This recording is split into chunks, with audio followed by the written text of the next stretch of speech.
Mis alumnos, algunos de los cuales puedo ver en la sala, saben que soy un docente más proclive a generar dudas más que a dictaminar certezas.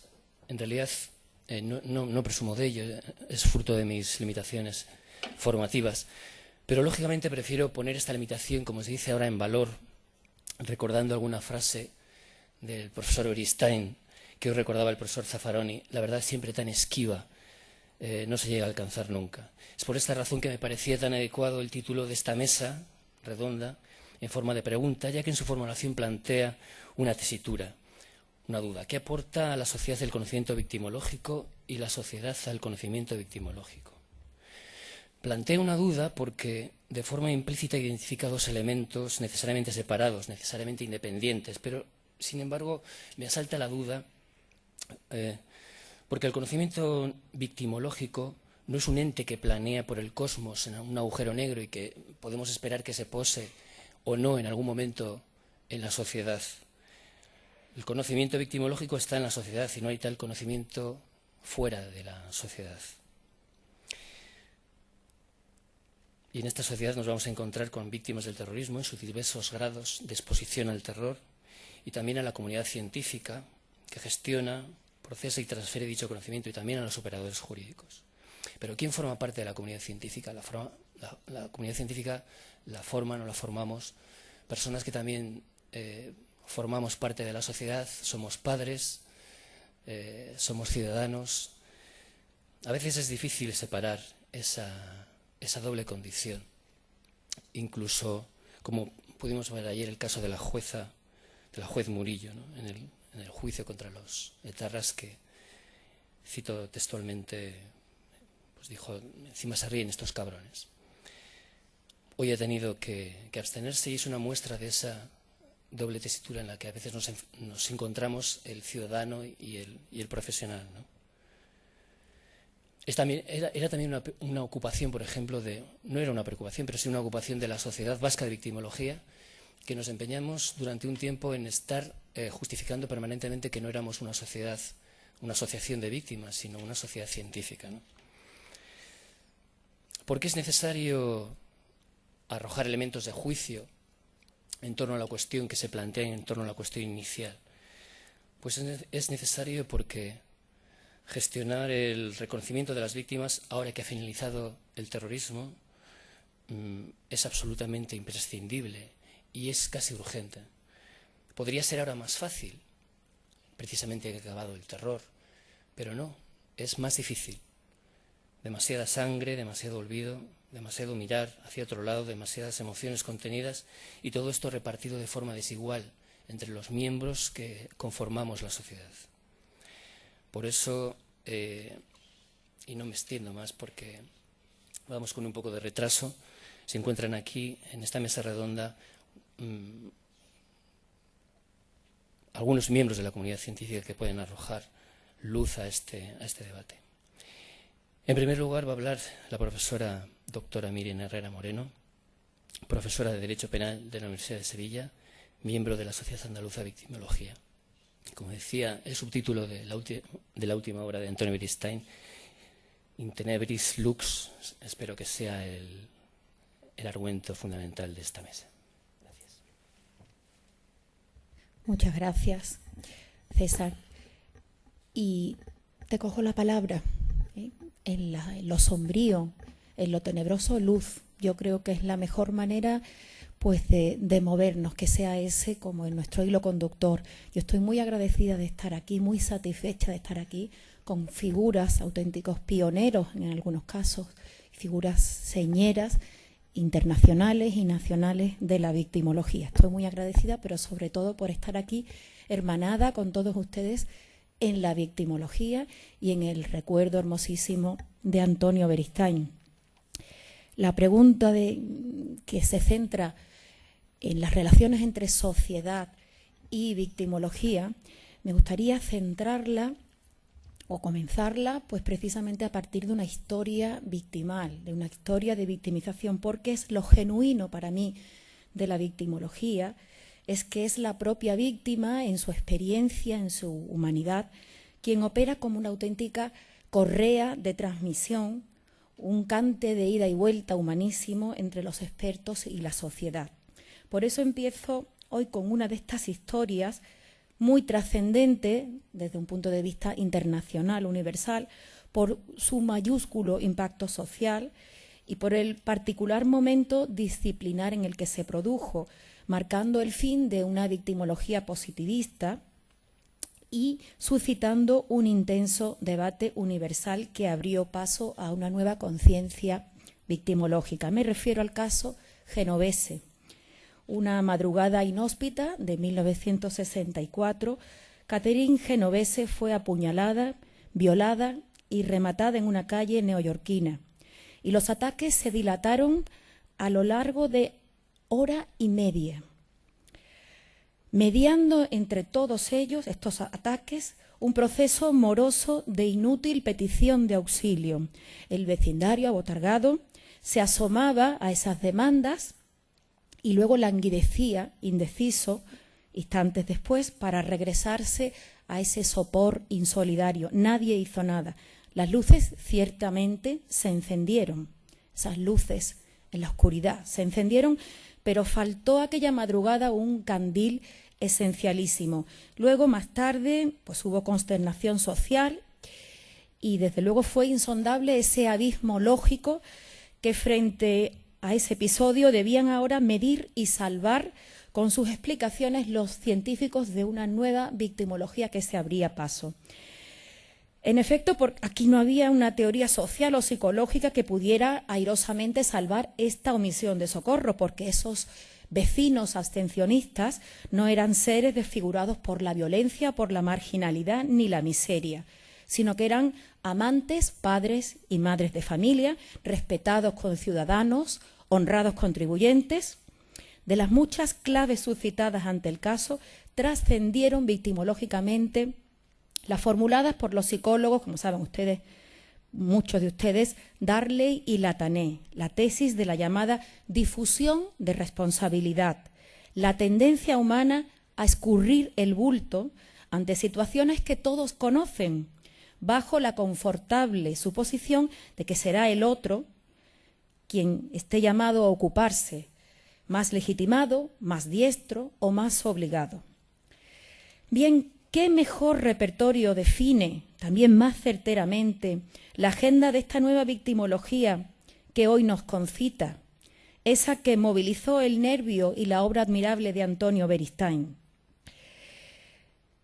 Darley y Latané hablaban de tomar conciencia de una necesidad humana, comprender la necesidad de intervención, asumir la propia responsabilidad, decidir la acción que debe emprenderse y actuar en consecuencia. Pues no es otro entonces el contemporáneo programa victimológico, sino el consistente en adoptar y crear estados de conciencia, no de alarma, sino de conciencia, definir vulnerabilidades y desamparos victimales y recabar en justicia el más eficaz y consistente acuerdo sobre la dispensa de un legítimo sostén comunitario. Nadie, como el profesor Beristain, nos endereza más rigurosa y apasionadamente hacia esa dimensión solidaria y activadora. Nadie nos convence con un repertorio argumental más versado, más conmovedor, mejor aplicado, de que hoy esquivar a las víctimas constituye una injustificada transgresión contraria a los derechos humanos. Torrencialmente y de mil sabias maneras lo ha expresado él en sus escritos, pero yo guardo para mí un tesoro oral de una lejana, remota ya intervención, una jornada segoviana donde compartí con él un estrado académico, y recuerdo cómo glosó don Antonio la parábola del buen samaritano. Retengo fielmente su originalísima perspectiva basada en la justicia y en la posición socialmente acreedora de aquella víctima asaltada y abandonada a su suerte. Y decía don Antonio, y los que estuvimos allí reunidos lo supimos por su boca, que la victimología no está aquí para ensalzar por bueno al samaritano, sino para denunciar la revictimización de quienes no atienden al abandonado. El samaritano aporta sin más lo debido en justicia, pues el rescate victimal del olvido y la soledad es un deber que en tal momento asume en nombre de la sociedad no el bueno, sino el cabal y justo samaritano. Entonces, continuaba don Antonio, miserables y transgresores quienes, yendo a sus asuntos, pasan de largo ante las víctimas. Hipócritas también aquellos santurrones que a ellas se arriman para adornar su sombrero social con la falsa pluma de la munificencia. Y profundamente injustos quienes les arrojan migajas de justicia y de compensación desde lo alto de una mesa cívica en las que a ellas no se les haya reservado un sitio digno, igual y legítimo. Tuve ocasión de meditar sobre estos comentarios en el contexto del Congreso de la Sociedad Mundial de Victimología en Ámsterdam, que se llamaba así, Caring for Victims, cuidando a las víctimas, en 1997, cuyo lema y el precioso grabado de Rembrandt a él adjunto invocaban precisamente ese pasaje evangélico tan visitado e inspirador en el personal mapa victimológico de don Antonio Beristain. Y luego estas palabras suyas, esas premisas suyas volvieron a mi mente cuando años después, muchos años después, don Antonio vino a Granada al foro de la Sociedad Andaluza de Victimología, donde se celebró, además de un homenaje a su persona, a su figura, se celebró una década de asistencia victimológica andaluza. Y don Antonio habló del cuidado amoroso de los asistentes de víctimas. Yo le quise pillar, yo intenté ser más lista que él, y le dije, don Antonio, pero no era por justicia, no por amor y caridad. Por supuesto, con toda la razón, él me fulminó, como solamente don Antonio sabía hacer. Me fulminó y me dijo que me citó, antes que nada, a Maximilian Kolbe, ¿no? Este representante de la victimología de Máximos, el santo de Auschwitz, el que dio su vida para que le ejecutaran a él y no a un compañero de campo de concentración. Y me dijo, bien, es que cuando hablamos de asistencia a víctimas ya estamos hablando de una profesión. Y si tú consagras tu vida física o profesional por una víctima, por las víctimas, entonces más vale que lo hagas por amor, porque el amor es precisamente lo que suma eficacia y las víctimas necesitan la máxima eficacia en el cuidado. Ya ven ustedes cómo quedé yo de aplanada, yo que intenté pillarle. Pero claro, al citar ese congreso de Ámsterdam, también tengo que recordar que allí repuntó en un discurso de clausura del profesor Fatah, un victimólogo muy conocido, pues ya empezó a notarse una visión pues perturbadora de la asistencia a víctimas, un cierto cansancio o fatiga del cuidador que se notaba ya en ese discurso del profesor Fatah. Una nueva visión crítica de la víctima y del concepto de victimidad despuntaba y empezaba a abrir un frente, quizá no se haya notado tanto en España, pero sí en la literatura victimológica universal, habría un frente de desconfianza, de reproche o aún de descrédito conceptual de la victimidad y de su ascendiente contemporáneo. Hay muchos botones de muestra, pero por ejemplo el influyente discurso de Garland sobre la sociedad del control, cuyo principal fuelle es para este autor la víctima y su peligrosa impregnación social, las denuncias de populismo punitivo y la llamada victimagogía retribucionista, las nuevas oleadas socioconstructivistas que relativizan la condición victimal, atribuyéndole notas oportunistas, mercenarias, pedigüeñas o, en fin, incluso la huida feminista de la noción de victimidad por su implícita pasividad y querulancia, en pro de otras nociones más empoderantes como las de superviviente. Se está devaluando entonces ese concepto de victimidad por esta abrumadora mordacidad científica que críticamente puede ser asumible de una manera sana, pero cuando confluyen torrencialmente desde tantas vertientes, parece quedar de nuevo la figura victimal extramuros de ese cálido discurso hospitalario de la justicia y de la ética de la restitución para ser hecha objeto de un cierto regaño frío. ¿Vuelven entonces a ser las víctimas otra vez un engorro? Ojalá no, porque incluso desde un punto de vista de criminología crítica se pueden aplicar los mismos paradigmas para comprender la victimización.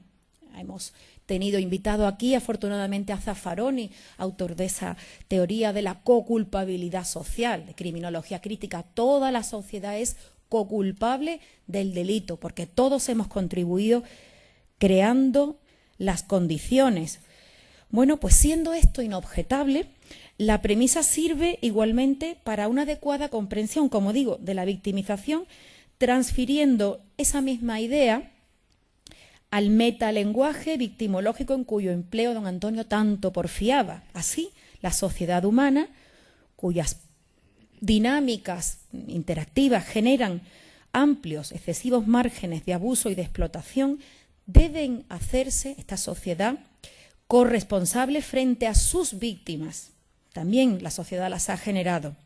De hecho, la elección de la víctima y la fórmula victimaria esgrimida, el profesor Rodríguez Manzanera ha hablado de ello, pues están en directa comunicación con la existencia de una especial vulnerabilidad personal, relacional, situacional. Nada más pertinente, pues, que un ejercicio de responsabilidad social que nos vincule y nos comprometa frente a nuestras víctimas, las que hemos generado, junto con el victimario. Aludamos así, entre esas condiciones victimógenas, a la familia contemporánea, a veces claudicante y desmembrada, la escuela embarrascada de burocracia, la comunidad infantilizada y dispersa, la tolerancia internacional de desequilibrios inhumanos, la impotencia ante las hampas de explotación macrovictimizadora, donde la suerte o la misma carne de la víctima solo computa como resorte, como engranaje, de tal manera que esa factorialidad opera como una práctica carta de recomendación expedida para la preferente victimización de los más indefensos. No está de más recordar que ningún instrumento de desigualdad tan marginalizador como la victimización, como se ha dicho, directamente un impuesto o gravamen que soportan a menudo los más pobres, los más vulnerables. La victimología identifica y pone en juego las categorías de esa concentración victimizante. De nuevo, el candil victimológico viene en los últimos tiempos iluminando nociones tales como los de polivictimización o de carrera victimal, donde el abuso se asegura una sede estable por la acumulación de adversidades. Por ejemplo, y bien lo conoce la profesora Lima Malvido, que es experta en criminalidad femenina y en tantas otras cosas, ¿no? Pues las investigaciones victimológicas, la última la que hemos llevado a cabo en el Instituto Interuniversitario de Criminología en Sevilla, pues descubren cómo la mujer infractora casi sistemáticamente evidencia tempranas experiencias de abuso y de abandono que están en el origen de su infracción. Son víctimas, posiblemente también victimarias, pero son mujeres víctimas las que están en nuestras cárceles. Una victimología evolutiva y longitudinal tiene mucho más que contar a la sociedad de lo que asoma en la foto fija del derecho penal. También es importante preguntarnos si la victimología, o mejor dicho, si la sociedad está llamada no solamente a auxiliar, sino a censurar a las víctimas, y otra vez recuperando esa visión de lo que se debe en justicia a la víctima, hay que decir que no. Hay que reajustar la idea de dignidad victimal como fuente de deber y decir que cuando hablamos de derecho victimal, otra vez citando a la profesora Lima, pues no es un derecho premial, no es nada que damos porque somos buenos y generosos. Por lo tanto, es una reintegración y no un premio a la buena conducta. ¿Qué hay que decir entonces? Pues que la víctima puede ser cada una de su padre y de su madre, unas buenas, otras malas, feas, guapas, éticamente reprochables en su vida personal, ¿por qué no? Pero no estamos aquí para juzgarlas. Esta idea de la mística de la victimidad, las víctimas son todas cándidas palomas, pues no, las habrá malajes y las habrá estupendas. Y el problema es que no podemos establecer categorías ni víctimo culpabilizar. Y existe como una forma de victimización secundaria, una larvada culpabilización de víctimas donde intervienen a menudo procesos inconscientes de asimilación del infortunio. Teoría del mundo justo, por ejemplo. Bien, pero es cierto que eso, nuestros jueces, nuestros operadores jurídicos se han profesionalizado y ya no es tan fácil, porque se ha impuesto en nuestros foros un sano principio victimológico. No es claro ni llano que el operador pueda inculpar en los estrados a la víctima, reprochar, embestir sobre su dignidad o credibilidad, revistiendo de riguroso tributo a la lógica adversarial, contradictoria, lo que no es sino un íntimo rechazo personal frente a supuestos de victimidad no ideal, no convencional. Es que la víctima es promiscua, es que la víctima pues era drogadicta, es que no es de mi cultura. No podemos reprochar ni generar esas categorías. Y a mi modo de ver, esa forma censora de victimización secundaria, que yo no creo que se vea tanto ya por fortuna en nuestros tribunales, tiene hoy sede preferente en los estrados mediáticos. Tantas veces las víctimas entran en los medios cándidamente en el peor momento de una crisis personal, desconociendo las claves y las consignas comunicativas y sin saber que se enfrentan a una evaluación censora informal, subliminal, que puede ser con ellas feroz e inclemente, porque se activan unos simbólicos protocolos emocionales. Está muy estudiado y rigen esa actitud de cómo tiene que comportarse y manifestarse y expresar sus emociones la víctima, ni mucho ni poco. Todo eso pasa después recibo y victimiza, revictimiza. La victimología también habla a una sociedad universal. Es indefectible el moderno giro a una, como decía don Antonio, cosmovisión universal, cosmopolita e integradora. La globalización de los atentados contra los derechos universales también globaliza la acción victimológica. No hay mejor ejemplo de ello que el memorable capítulo victimológico que se incorpora en el Estatuto de Roma, creador de la Corte Penal Internacional. Y también cito esa sentencia de nuestro Tribunal Constitucional que confería máximos vuelos al principio de justicia universal. El genocidio unifica todas las diferencias en la perpetración de un mayúsculo atentado a la cultura universal de los derechos humanos. Finalizo mencionando la justicia restauradora y a la confianza social. En palabras de don Antonio, aquella que transforma a la ciudadanía en partenariado y al ciudadano en partenario, la que traduce la convencional responsabilidad ante el juez en creatividad victimológica. Y recuerdo la señera tesis doctoral de la profesora Gemma Barona, dirigida por el profesor de la Cuesta Arzamendi, donde Beristain apelaba inolvidablemente, magistralmente, la imagen mítica del peine del viento, ese donostiarra monumento que deshace serenamente el nudo encrespado de oleajes y ventiscas y lo devuelve como una espuma nueva. Quiero terminar muy someramente aludiendo de nuevo a la luz victimológica, a través, y a don Antonio, por supuesto, nuestro leitmotiv, a través de una leyenda entrañable sevillana de la vieja del Candilejo.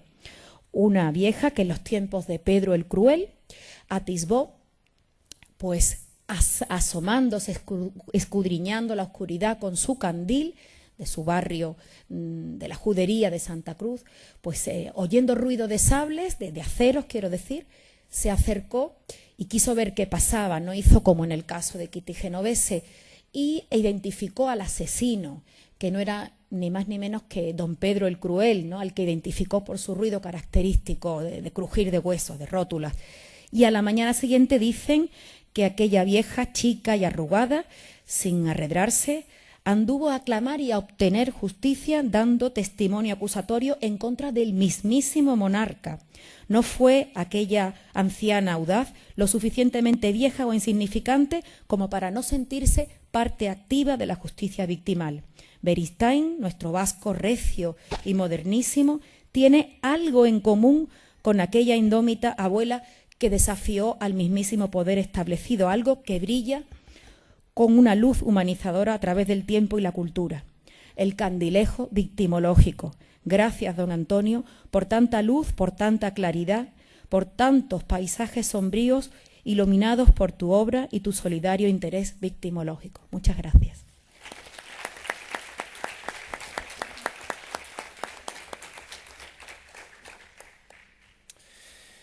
Gracias, Miriam. Bueno, a continuación tenemos la fortuna de volver a escuchar a la doctora María Luz Lima, que, como sabéis, es miembro del Consejo de Dirección de la Sociedad Mundial de Victimología y presidenta de la Red Social de Victimología.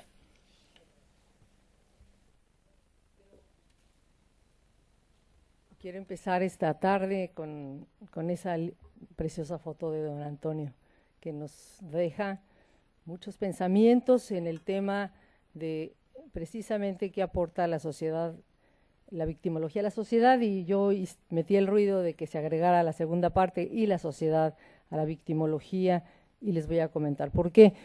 La victimología la concebimos como una ciencia, pero también es un gran movimiento social, como se dijo, porque muchas de la fuerza que tuvieron las víctimas en su momento, las del Holocausto y en muchos momentos sociales, ha permitido que volvamos a verlas, que volvamos a tomarlas en cuenta para desarrollar nuestra ciencia.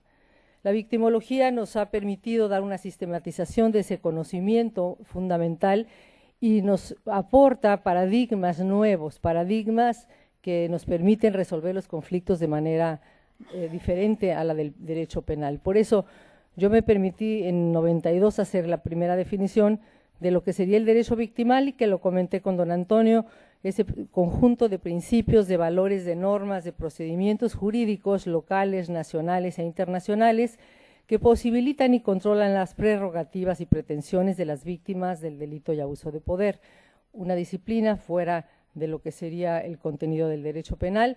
Actualmente estoy dividiendo lo que es el derecho victimal parte general y parte especial. La parte general, con todas estas normas que ya encontramos en nuestra Constitución en México y en algunas otras legislaciones, que van dirigidas a la víctima en lo general, sin llegar a esas particularidades. En México tuvimos en 1993, pudimos poner ya en la Constitución las garantías de las víctimas, y esta concepción garantista ya nos ha asegurado una posición diferente en los distintos códigos procesales. Yo quiero hermanar el día de hoy a don Antonio con otro personaje maravilloso para los que lo conocieron, que fue Lou Hulsmann, que quizás se adelantó mucho a algunos, hablándonos ya del abolicionismo del derecho penal. Él se atrevió a decir, bueno, no solamente hay que disminuirlo, sino hay que eliminarlo. Y así quiero contar una anécdota. Estando en Brasil, nos pidieron que no saliéramos porque podían robarnos, sin embargo, todos nos salimos, dimos la vuelta, y algunos llegaron robados, pero él llegó golpeado. Y le dijimos, ¿te golpearon? Dijo, no, ellos ganaron. Entonces, un grupo de jóvenes se acercaron, y al quererle robar, él dijo, hay reglas, a ver, pongan sus cosas aquí, yo pongo mi reloj, y ahora vamos a pelear. Claro, pues le pusieron una paliza espantosa. Y les dijo, los felicito, ganaron, y les dio sus enseres. Y regresó, pero él creía de fondo que era posible en un momento resolver los conflictos de manera diferente. Hay que recuperar y releer a Lou Hulsmann. La victimología nos ha aportado la construcción de principios fundamentales para construir algunas teorías, como es la teoría de género. Ese fue mi último día que yo vi a Antonio, y verdaderamente la transmisión de los principios éticos que él nos daba para poder tratar a las víctimas es lo que me ha quedado en el alma. De verdad, la forma y su pensamiento.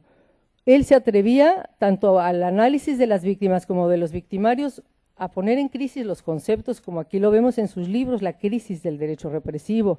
Habla de una política criminal, de los derechos humanos de las personas privadas de su libertad, y empieza a jugar con el término de la democracia y la delincuencia para llegar a soluciones diversas.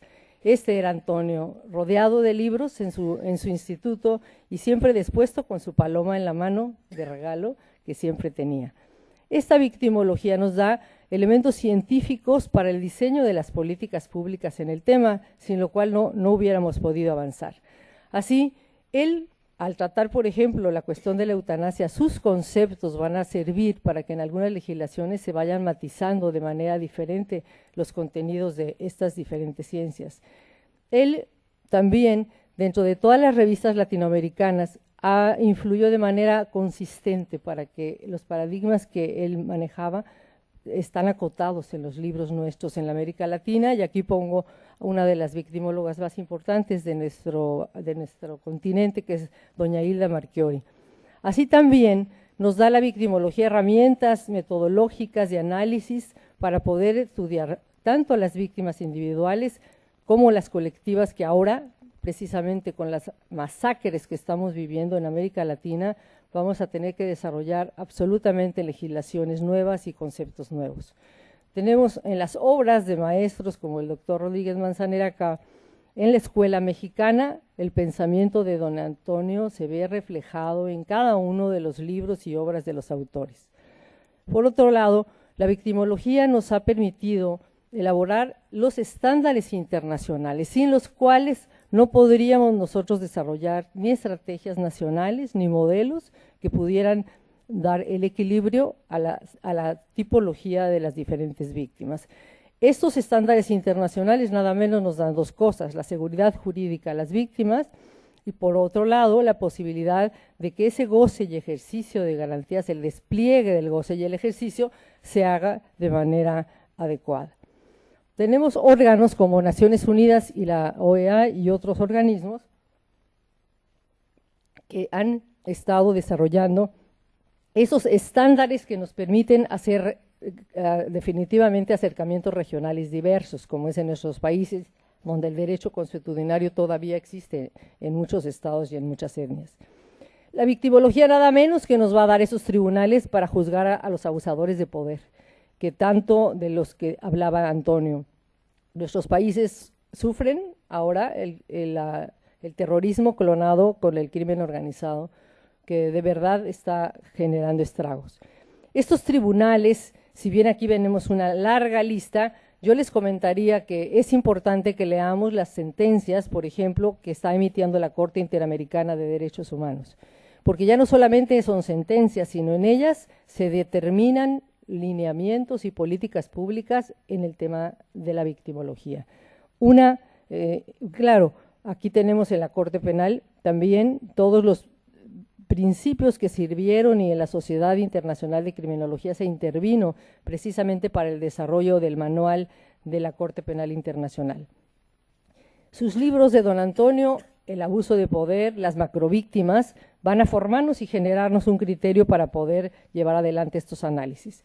Todas estas nuevas clases de víctimas, la pornografía infantil, las víctimas de trata, de tráfico, de esclavitud, merecen un derecho victimal parte especial, ya que cada garantía en cada una de estas víctimas se va a desarrollar de manera distinta. El derecho de protección, los deberes y derechos que se generen en una víctima de secuestro cuando tiene escolta, que yo tuve escolta mucho tiempo, se generan derechos y deberes. Ellos tienen el deber de no transmitir la información privada que se enteran de mis hijos, de mi esposo, de mi persona, así como yo tengo obligaciones. Por ejemplo, en la nueva ley de secuestro en México, a la persona que esté escoltada, a la familia, se le pide que si él comete un delito pierde su derecho a la escolta. Entonces son derechos: el derecho de protección, la protección de sus datos personales y otros derechos de identidad que se van a estar desarrollando.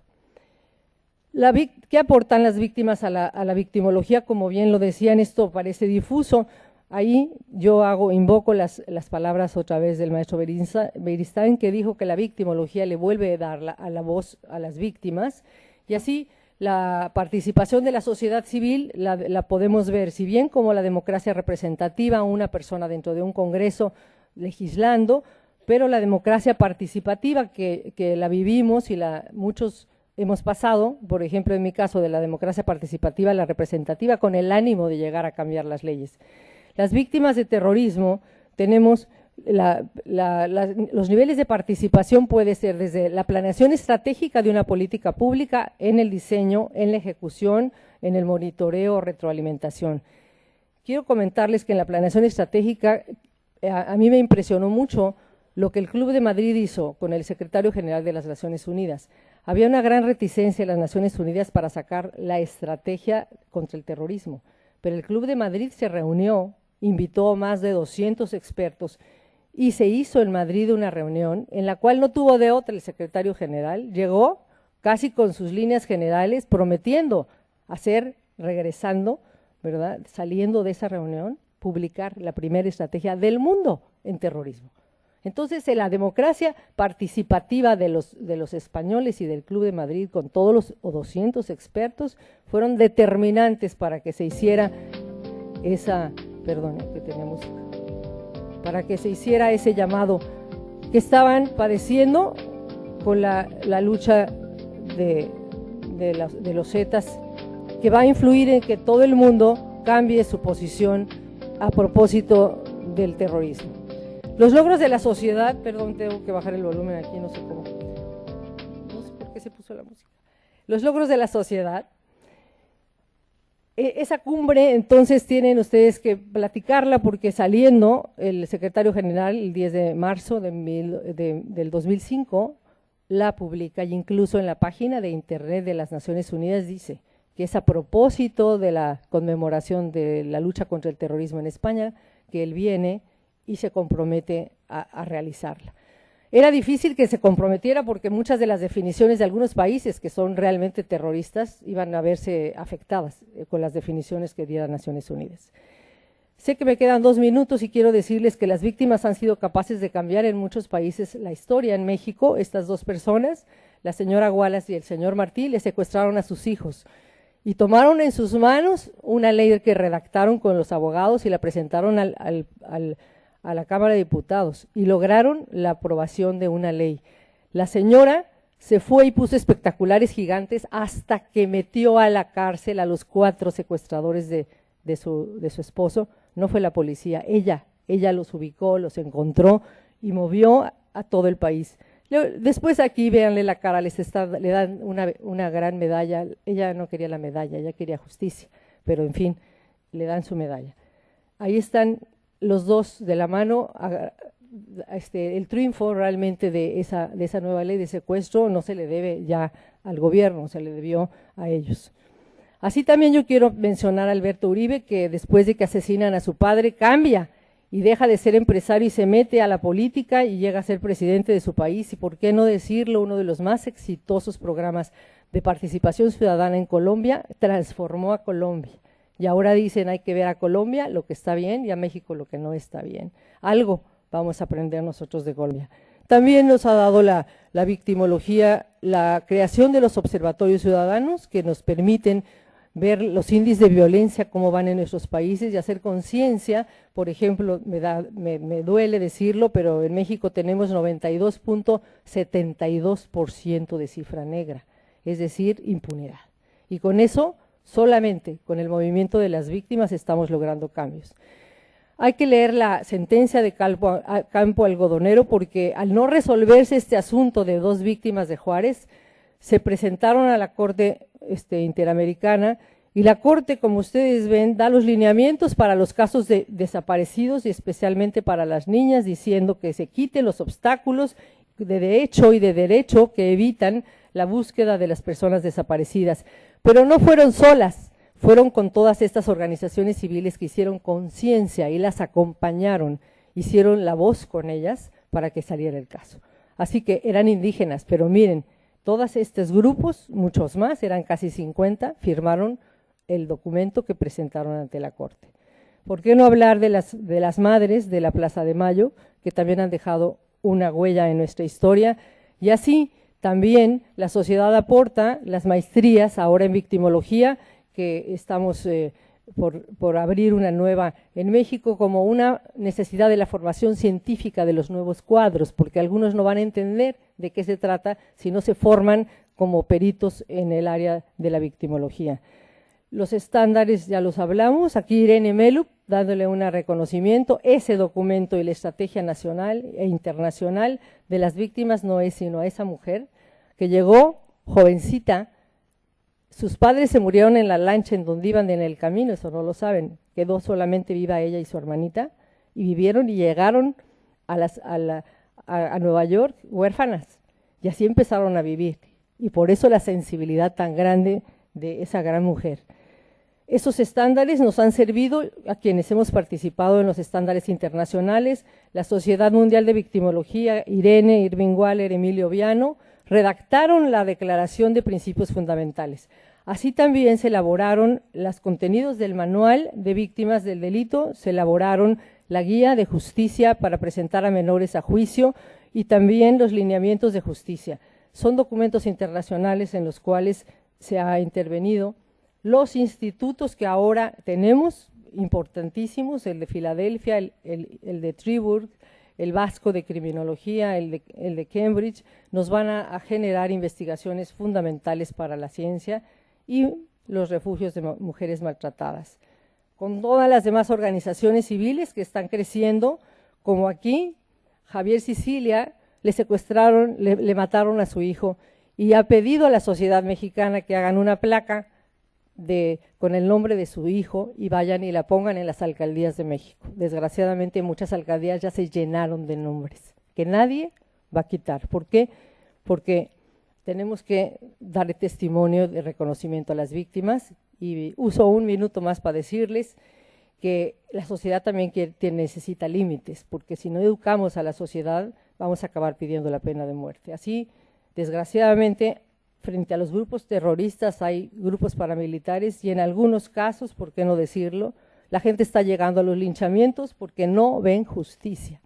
Así que tenemos que reformar nuestro derecho penal y victimal, dándole reconocimiento a las víctimas para llegar a nuevos modelos alternativos, nuevos paradigmas, a un desarrollo humano y a modelos de reconstrucción social. Gracias.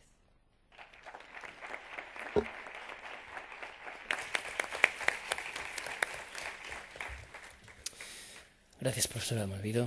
A Antonio le hubiera encantado su intervención y hubiera disfrutado con la parte musical también.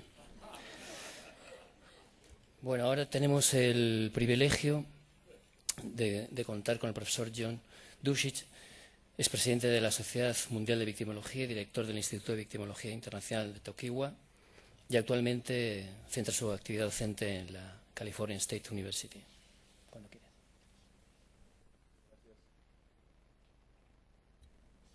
Muchísimas gracias. Muy buenas tardes a todos y todas, señoras y señoras. Un saludo muy cordial de la Sociedad Mundial de Victimología. Gracias a mi amigo, el honorable profesor José Luis de la Cuesta, por invitarme a este evento histórico y significativo en la memoria de Antonio Beristain, que fue un hombre muy especial para mí. Tenía el privilegio de trabajar con él en San Salvador, El Salvador, y que permanecerá siempre en mi mente y mi corazón como uno de los grandes victimólogos de nuestro tiempo. El título de mi discurso es Asistencia, Recuperación y Restauración de las Víctimas. Hoy la justicia restaurativa goza de una popularidad sin paralelo. Hay más libros escritos sobre ello que nunca y es enseñada y objeto de investigación en muchas naciones a lo largo de todo el mundo. Su aplicación principal ha sido dirigida a las necesidades y roles de los principales protagonistas y afectados, víctimas, delincuentes y la comunidad. Su principio básico es: el delito es una violación de la gente y de las relaciones interpersonales. Aunque los principios de la justicia restaurativa profesan que es tanto para delincuentes como para las víctimas, la realidad es que la mayor parte de los programas se están usando predominantemente para la rehabilitación del delincuente. En su mayor parte, las víctimas están siendo descuidadas por la mayoría de los operadores que aplican la justicia restaurativa. De hecho, algunos autores recientes en este ámbito han destacado que la participación restringida de las víctimas es la crítica más frecuentemente mencionada a los programas de justicia restaurativa. Como en muchos programas de asistencia a las víctimas, las agencias que acogen los programas de justicia restaurativa ejercen una fuerte influencia sobre sus clientes. Consecuentemente, es el delincuente que recibe la atención primaria. Quizá la razón de esta situación de desequilibrio es que la mayor parte de los programas de justicia restaurativa se encuentran colocados en el marco del tradicional sistema de justicia criminal y en una cultura predominantemente retributiva. La ausencia de un equilibrio igualitario entre delincuente y víctima también se contempla en el marco de las tres tradicionales intelectuales que sirven como principales raíces de la justicia restaurativa: civilización, comunitarismo y discurso moral, la mayor parte de los cuales sirve a los delincuentes. Comparado con la riqueza de la teoría e investigación sobre delincuentes, falta una atención similar al estatus de las víctimas. Entre el sistema de justicia penal y los servicios de las víctimas hay una tensa relación. Esto sucede en parte porque tienen objetivos diferentes y en parte porque sirven a distintos señores. El sistema de justicia penal sirve al castigo, mientras que el servicio a las víctimas sirve al bienestar. Otras diferencias incluyen diferencias conceptuales: retribución frente a reconciliación, estereotipos frente a comportamientos, censura de la víctima frente a defensa de la víctima, por mencionar algunas. En una situación ideal, los servicios a las víctimas y la justicia restaurativa deberían buscar ambos, la recuperación y restauración. Un obstáculo que bloquea este objetivo sería, como ya se ha mencionado, las metas opuestas de las agencias que acogen los programas de servicios a las víctimas y los programas de justicia restaurativa.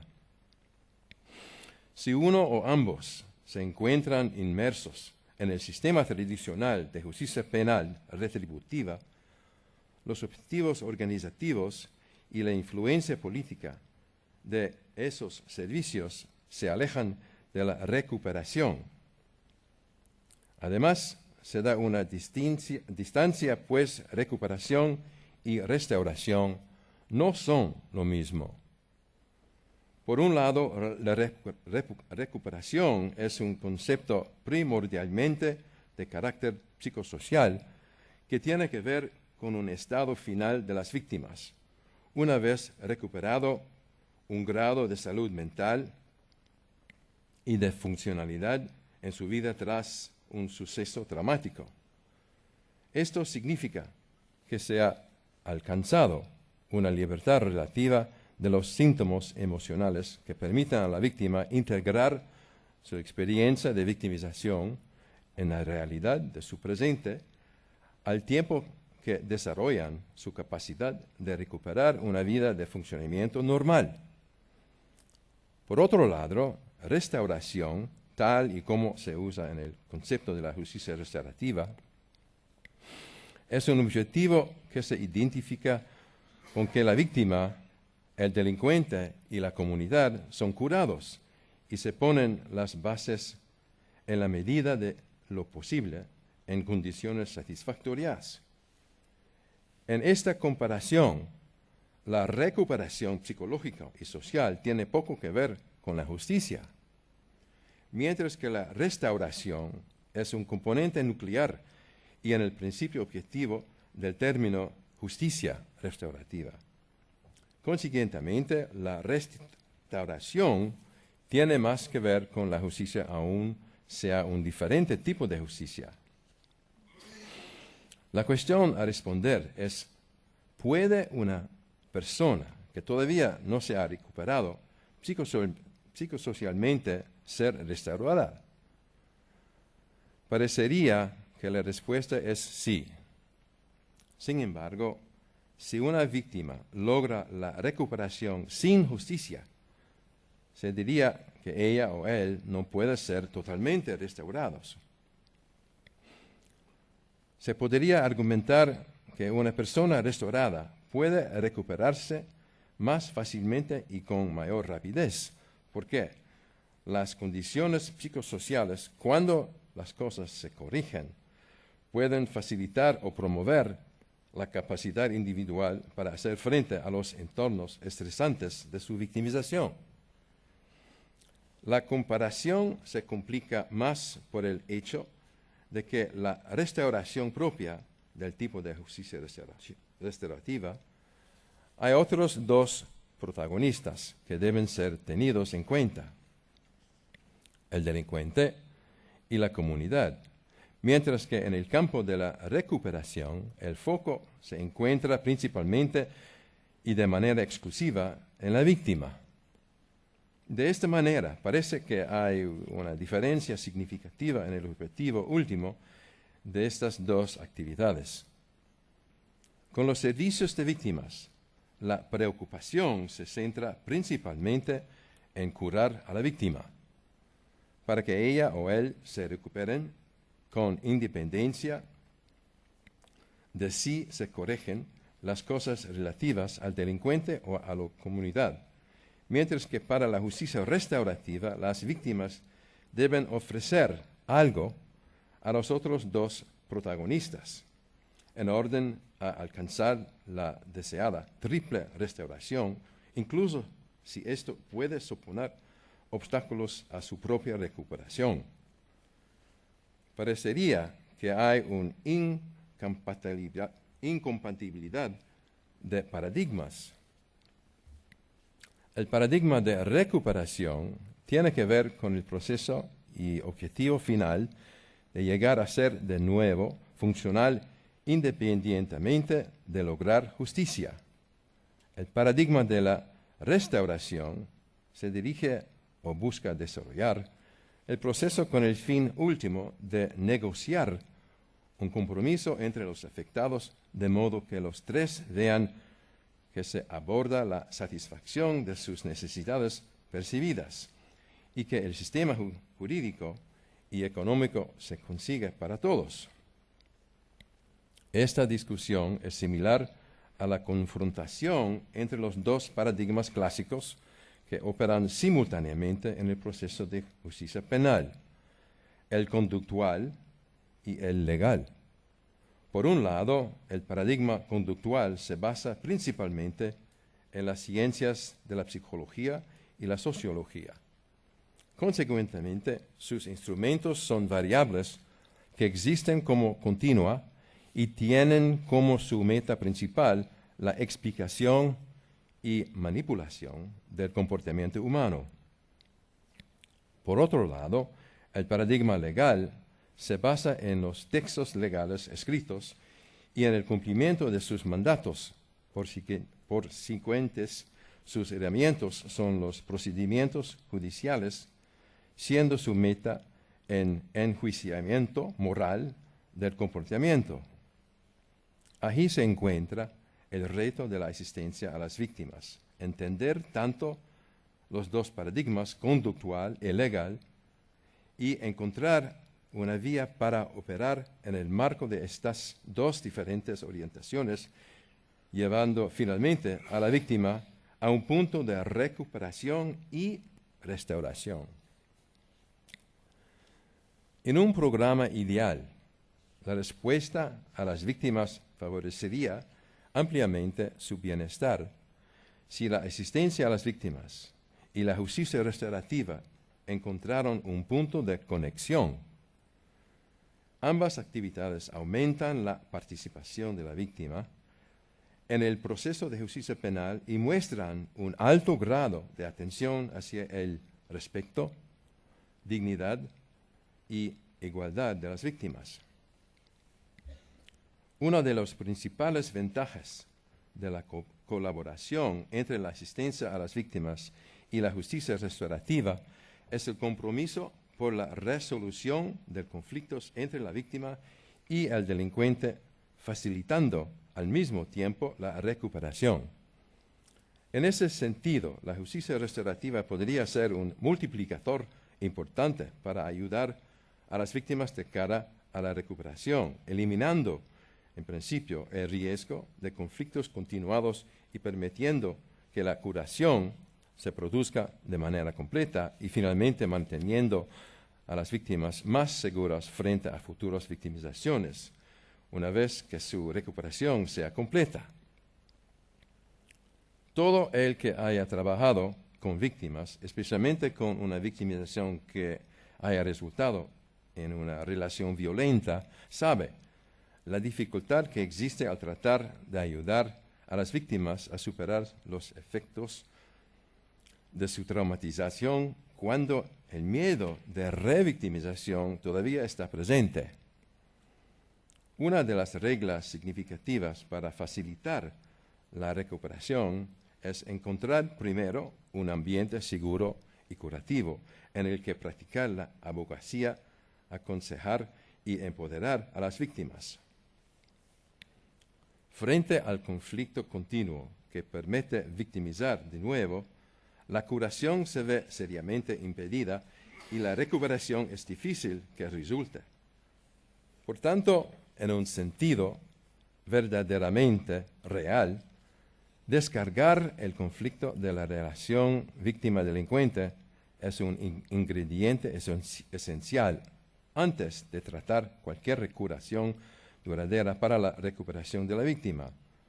Obviamente, esto es crítico para los defensores de la víctima que exigen que el uso de los principios de la justicia restaurativa para el proceso de ayudar a las víctimas no se vea desviado por aquellos defensores de la justicia restaurativa que desearían continuar en la línea tradicional a favor de la rehabilitación de los delincuentes. La ideología de igualdad debe de alguna manera llevarse a la práctica en lugar de adherirse al modelo histórico que sigue descuidando a la víctima en la mayor parte de los casos. Dada la importancia de dar un tratamiento igualitario a todos los afectados en la aplicación de justicia restaurativa, hemos de asumir que todos los programas de justicia restaurativa prometen ofrecer la curación a los delincuentes y a las víctimas o servicios. Sin embargo, a pesar del uso de los términos víctima y delincuente en la retórica de ambos programas, en la práctica la atención más importante en la mayor parte de los programas se dirige a la rehabilitación del delincuente. La restauración de la víctima es algo que se aborda, pero lamentablemente su importancia es frecuentemente secundaria. Este defecto deslumbrante del movimiento restaurativo está muy bien descrito por Simon Green. Yo cito: si la justicia restaurativa tiene que asumir seriamente su compromiso con las víctimas, debe encontrar vías para protegerlas de la retórica y de la política que tan a menudo se han desarrollado en nombre de las víctimas sin que realmente haya sido para las víctimas. Fin de cita. Aunque la restauración de la víctima sea un componente integral de todos los modelos de justicia restaurativa, esto no es algo aplicable a todos los programas de asistencia a las víctimas, especialmente dado que muchos programas no utilizan los principios de justicia restaurativa. Más bien, algunos programas de ayuda a las víctimas tienen fundamentalmente que ver con facilitar la persecución a las delincuentes, al igual que la mayor parte de los programas víctima-testigo basados en la persecución no están frecuentemente enfocados a la restauración de las víctimas. Sin embargo, sí que ofrecen un amplio nivel de servicios que ayudan económica, social y emocionalmente a las víctimas y que les ofrecen un cierto grado de satisfacción para mantener su cooperación. En que las víctimas en estos programas acaban restauradas o recuperadas como resultado de su participación es otra cuestión, y no adecuadamente investigada. La imagen de la mayor parte de los programas de asistencia a las víctimas, independientemente de cuál sea la agencia o que otras necesidades del sistema se estén atendiendo, es que ofrecen muchos servicios que las víctimas necesitan, especialmente la reducción del sufrimiento y la posibilidad de ayudarles a recuperarse de su trauma emocional y psicosocial. Las investigaciones nos indican que el 70% de las víctimas señalaban que superaron el daño que había sufrido gracias al transcurso del tiempo, a su propia resiliencia y a la ayuda de familia y amigos, más que a través de los programas de justicia restaurativa en los que habían participado. Por supuesto, esto sugiere que la justicia restaurativa, al menos en amplios niveles de proceso, no es la solución para todas las víctimas y que a otros recursos empleados para lograr la recuperación o la restauración. A la luz de los descubrimientos de los estudios, parece más apropiado entender que si queremos elaborar un listado ideal de recursos para maximizar la recuperación de la víctima, quizás los principios de justicia restaurativa deberían contemplarse como una valiosa adición a los servicios tradicionales que están siendo suministrados por la mayor parte de los programas de asistencia a las víctimas. Adoptando la posición de un defensor de las víctimas, parece que tiene sentido encontrar un modelo que finalmente coloque a la víctima en el primer lugar en la jerarquía de afectados, al margen de las necesidades políticas o administrativas del sistema de justicia penal. El reto para los futuros esfuerzos es crear un modelo de servicios a las víctimas completamente centrado a ayudar a la víctima a su restauración y recuperación. Hoy, debido a los fuertes intereses organizativos, muchas de las agencias al servicio de las víctimas no se encuentran estructuradas para suministrar servicios a las víctimas exclusivamente enfocados a la restauración y recuperación.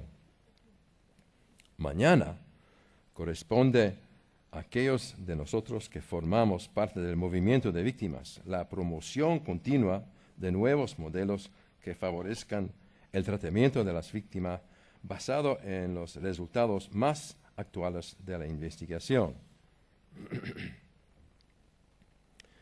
La historia nirvana de la justicia restaurativa nos ayuda a imaginar lo que es posible, pero no debería ser utilizada como elemento de prueba de lo que es práctico y alcanzable. La historia nirvana asume que las personas están dispuestas y son capaces de resolver sus disputas, de reparar los daños, de arrepentirse y quizás de perdonar a los otros, pero que en realidad también hay gente que no está dispuesta ni es capaz de hacer ninguna de estas cosas en momentos alguno. Trae la promesa de que estas cosas deberían suceder la mayor parte de las veces cuando la investigación indica que estas cosas pueden ocurrir alguna vez. Muchísimas gracias y es que ricasco.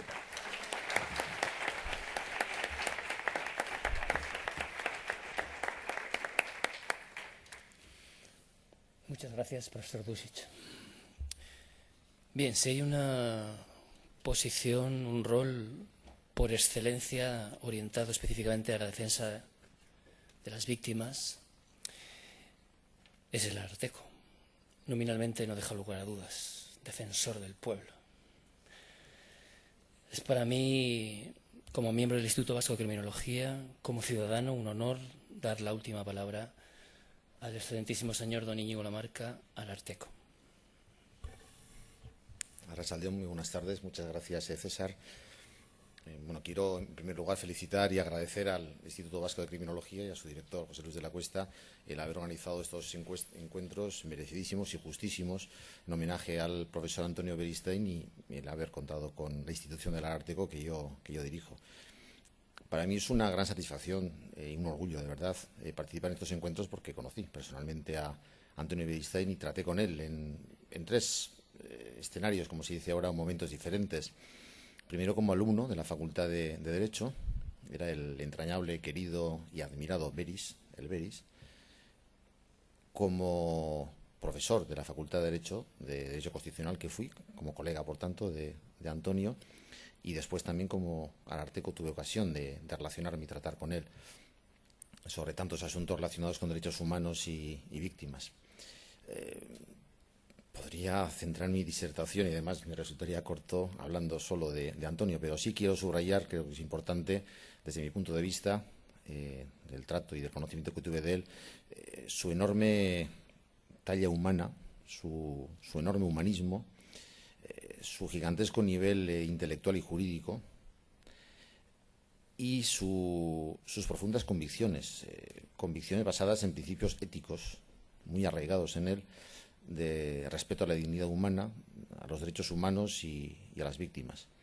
Y todo ello explica, o creo que es un buen fundamento, basamento, que digamos que explica sus enormes aportaciones a nivel internacional, además, a la criminología y a la victimología. Antonio Beristain, un vasco universal del que desde luego todos los vascos y vascas y todos los habitantes del planeta que tenemos alguna relación, nos concierne, nos importan los derechos humanos, tendríamos que sentirnos orgullosos. Voy a centrar mi intervención desde el punto de vista de la Defensoría del Pueblo Vasco. Hay diferentes ópticas desde las cuales podría hablar en estos encuentros, pero voy a hacer una disertación tanto teórica, y teórica no es escabullirnos de los temas, sino se trata de, a través del conocimiento práctico que tenemos de tantas situaciones de víctimas, extraer conceptualmente aquellas aportaciones que pueden ser útiles desde el punto de vista científico a estos encuentros, a este congreso. Dividiré mi disertación en cuatro apartados. En primer lugar, la victimología como aportación fundamental para hacer real en la actuación de los poderes públicos el cambio del modelo de poder al modelo de servicio a la sociedad. La victimología ha recorrido un largo camino desde que a mediados de la década de los 80 fuera percibida aún por gran parte de la comunidad académica como un desarrollo de la criminología de carácter relativamente novedoso, que agrupaba una amalgama poco conexa de intuiciones, intereses, ideologías y métodos de investigación. Desde entonces, es evidente el aumento de su presencia en los programas académicos, así como su incidencia en el diseño de las políticas públicas. Otra cuestión es su implementación y su dotación presupuestaria. Incidencia que no se limita al ámbito de la seguridad y la política criminal, sino que es perceptible en toda la reflexión sobre los retos que la realidad, siempre cambiante, va imponiendo a un Estado que quiere ser social y democrático de derecho, desde la necesidad de profundizar en la reacción y prevención frente al abuso de poder, hasta la adecuada atención a quienes sufren las consecuencias de catástrofes y desastres naturales. Este desarrollo de la victimología, sin embargo, no obedece, en nuestra opinión, a la superación de debates teóricos todavía vigentes, como el que plantea su sustantividad respecto a la criminología o la prevención, sobre todo en el ámbito forense, frente al riesgo de que en ocasiones acabe sustituyendo el rigor científico por visiones acaso demasiado ideológicas de los conflictos. Lo que ha colocado a la victimología en la agenda de los poderes públicos es, a nuestro modo de ver, su contribución al cambio de perspectiva necesario para que la actuación de estos no constituya tanto la expresión de un poder como la de un servicio a la sociedad. Segunda cuestión, victimología y sociedad, una relación dialéctica. No es que la labor de los poderes públicos no tuviera una vocación de servicio, ni que la normativa que la regula lo recogiera desde hace tiempo esta dimensión. No, ni que la normativa que la regula no recogiera desde hace tiempo esta dimensión. Se trata más bien de un cambio en el paradigma de su legitimación. Si en una democracia avanzada esta descansa en última instancia en la calidad del servicio prestado a las personas, su valoración será tanto más madura, más responsable, cuanto más consciente sea la ciudadanía del modo en que éstas interactúan, tanto con su entorno social como con los sistemas formales de control, cuando sufren un delito o una violación de sus derechos fundamentales. Y a su vez, el conocimiento victimológico no puede existir sin una relación fluida con la sociedad, tanto la organizada iniciativas de voluntariado social como la representada por los y las profesionales que trabajan en atención a las víctimas, a través de cuyos datos se nutre y en última instancia se valida. Esta retroalimentación contribuye a que la exigencia de servicio que comentamos se configure de forma dinámica y dialéctica, superando una concepción estática en la que el contenido social de las políticas públicas representaría únicamente un criterio normativo, mediante el cual contrastar por vía de impugnación las decisiones adoptadas en cada caso. De ahí el interés que la victimología tiene para una Defensoría del Pueblo, que en una democracia de calidad tiene entre sus funciones la de servir de institución catalizadora de esa relación dialogada entre los poderes públicos y la ciudadanía, ya sea a través de las quejas que ésta nos hace llegar, la ciudadanía, ya a través de las actuaciones de oficio que emprendemos para lo que tenemos competencia. En esa perspectiva se inscriben también las ideas que a continuación expondremos. Como verán, no surgen de la reflexión teórica, terreno en el que estas jornadas propician aportaciones suficientemente cualificadas, sino de nuestra experiencia práctica. Tercer apartado, el valor social de la victimología a través de su incidencia en el trabajo de la Defensoría del Pueblo. Hemos asociado la calidad democrática de un sistema con la existencia de una relación dialogada entre sociedad y poderes públicos. Para ello es necesario que ofrezca la posibilidad de detectar carencias y disfunciones en el sistema de garantías y, en particular, en los mecanismos de los que éste se dota para atender a las personas que en su interacción social han visto atacados sus derechos o legítimos intereses. En la medida en que ello provoca quejas ante la Defensoría del Pueblo, ésta se convierte en lugar privilegiado para advertir y para valorar en perspectiva los vacíos que separan en ese sentido la teoría de la práctica, ya sea por falta de medios o por errores de uso o diseño de los existentes. En nuestra experiencia, cuando las víctimas tratan de hacer valer esos derechos o intereses ante la justicia, albergan necesariamente una gran variedad de expectativas, que van desde el contenido de la resolución final hasta el trato que recibirán, pasando por el tiempo que habrá de transcurrir hasta su adopción o hasta su cumplimiento efectivo, o el coste que tendrá para ellas el procedimiento, tanto en términos materiales como emocionales. Esto es importante. Las quejas que presentan ante el Ararteko surgen, por lo general, de la frustración de tales expectativas y, en la medida en que estén fundadas en derecho, pueden ser objeto de nuestra intervención, si bien con una limitación importante. Nuestras facultades de supervisión no afectan a las decisiones que jueces y tribunales adopten en el ejercicio de sus funciones. Algunas de las quejas son debidas a falta de información o a disfunciones en el desarrollo del procedimiento, que van desde errores de notificación hasta retrasos poco razonables en las actuaciones. Tratamos de solucionarlas en la medida de nuestras posibilidades por medio de gestiones informales ante los organismos correspondientes. Asimismo, llevamos a cabo una labor de asesoramiento a la ciudadanía sobre las vías de que dispone en derecho para resarcirse en caso de que, habiendo sufrido perjuicios por causa de una incorrecta actuación de los tribunales o de su asistencia letrada, los cauces jurisdiccionales o corporativos encargados de su supervisión no le ofrezcan una respuesta adecuada. En otros casos, debemos intervenir ante la divergencia entre el contenido de una resolución y su plasmación en la realidad, por carencias en fase de ejecución que frustran los objetivos del legislador y crean obstáculos que impiden a las personas el ejercicio de sus derechos. En otras ocasiones, sin embargo, las quejas nos dan cuenta de experiencias de vida ante las que el sistema de justicia, tal como está concebido en la actualidad, muestra una excesiva lentitud y formalismo o adolece de falta de los medios adecuados para ponderar el cúmulo de factores, a veces contradictorios, que componen la siempre compleja realidad. Son quejas que reflejan hasta qué punto el recurso a los tribunales, por causas más estructurales que coyunturales, resulta muchas veces insuficiente, cuando no disfuncional, para hacer frente al modo en que dicha realidad incide sobre los derechos de las personas, y en particular la de las víctimas. En relación con este último tipo de situaciones, nuestro trabajo va enfocado a conseguir que los conflictos o problemas que subyacen a la queja puedan canalizarse por medio de recursos comunitarios al margen de los tribunales, desde los de bienestar social a los sanitarios, pasando por los servicios de mediación o de promoción económica. Les voy a poner un ejemplo práctico para que vean en la realidad todo esto que he estado comentando, a qué se debe o qué fundamento tiene.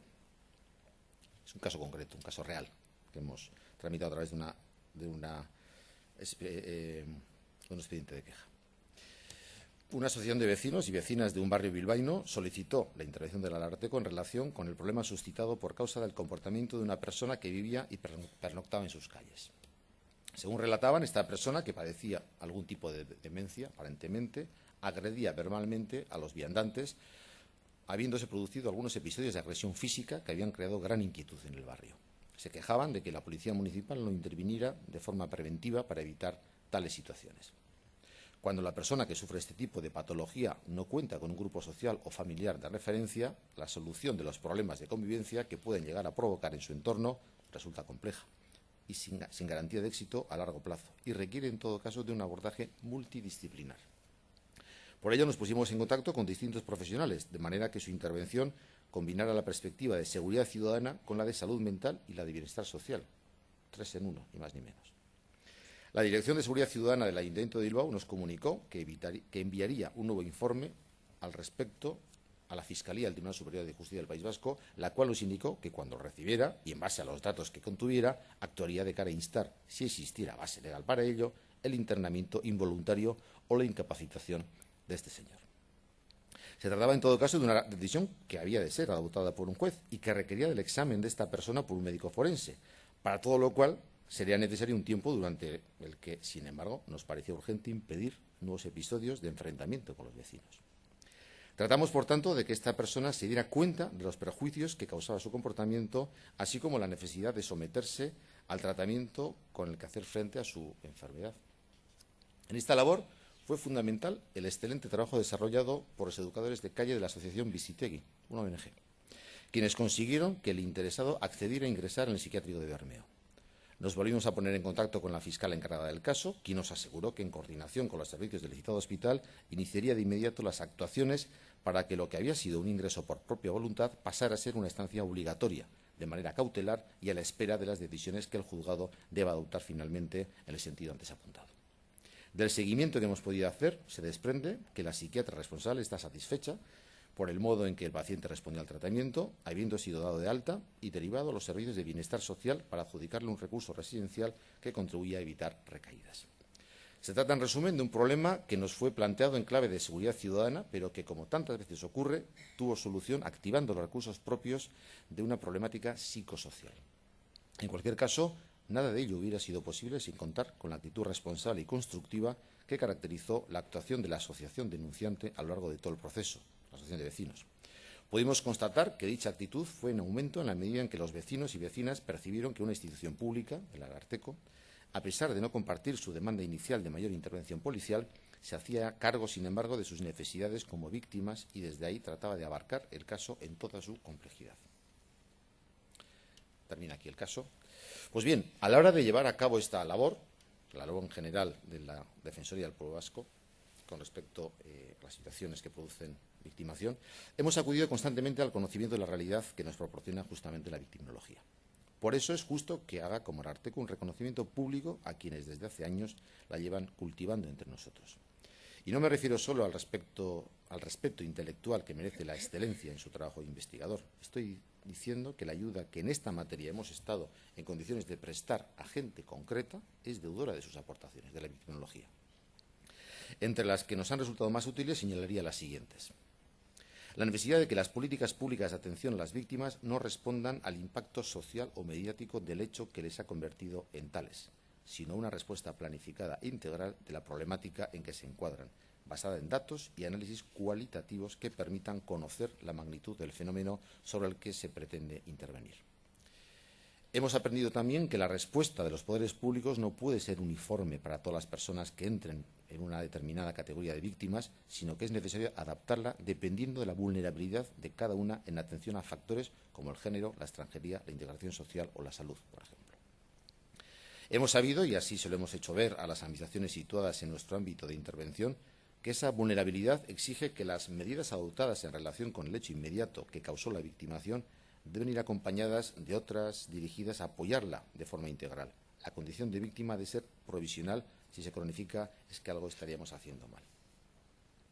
A la hora de definir el objetivo de los servicios de atención a las víctimas, sobre todo en violencia de género, no se debe olvidar que la victimología muestra que es ese apoyo el que en muchas ocasiones produce un proceso de empoderamiento del que surge la decisión de iniciar una nueva vida, y es ese el contexto en el que se toma la decisión de denunciar y no al revés. Las experiencias en mediación penal ponen de manifiesto algo que ya venían apuntando las investigaciones victimológicas: la generosidad de las víctimas al afrontar el proceso, y que sus intereses principales son la reparación, la restauración de la situación anterior al delito y la resolución del conflicto hacia el futuro. Acabo ya en un cuarto apartado en el que abordaré de manera muy sintética la crisis y modelos de intervención ante los conflictos. Como habrán advertido,